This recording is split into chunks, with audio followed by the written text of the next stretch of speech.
India imefanya gwaride la kitaifa la siku ya Jamhuri ya 77, tukio muhimu linaloonyesha nguvu ya kijeshi, urithi wa kitamaduni na mwelekeo wa sera ya nje ya taifa hilo linaloinukia kimataifa. Katika picha rasmi zilizotolewa na PIB India, gwaride hilo limehusisha maonyesho ya vikosi vya ulinzi, teknolojia za kisasa za kijeshi pamoja na maandamano ya kitamaduni kutoka majimbo mbalimbali ya India, yakisisitiza umoja wa taifa hilo lenye idadi kubwa ya watu duniani. Rais wa Tume ya Ulaya Ursula von der Leyen alihudhuria hafla hiyo, hatua inayotafsiriwa kama ishara ya kuimarika kwa mahusiano ya kimkakati kati ya India na Umoja wa Ulaya. Ushiriki wake unaonyesha juhudi za Ulaya kuimarisha ushirikiano wa kiuchumi, kiteknolojia na kiusalama na New Delhi, hasa katika mazingira ya mabadiliko ya nguvu za dunia.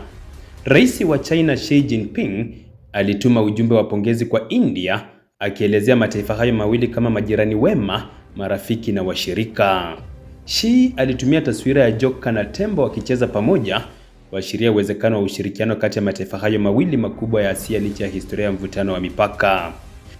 Kulingana na taarifa rasmi, mahusiano ya China na India yameonyesha dalili za kuimarika mwaka uliopita, yakijumuisha kuongezeka kwa biashara kati ya nchi hizo mbili, kurejelewa kwa safari za ndege za moja kwa moja na mazungumzo ya kupunguza msuguano wa kidiplomasia.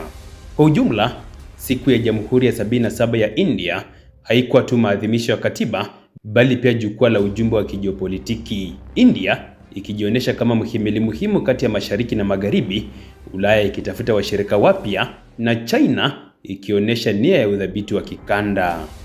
Katika dunia yenye ushindani wa nguvu kubwa, New Delhi inaendelea kujiweka kama mchezaji huru mwenye uzito wa kimkakati.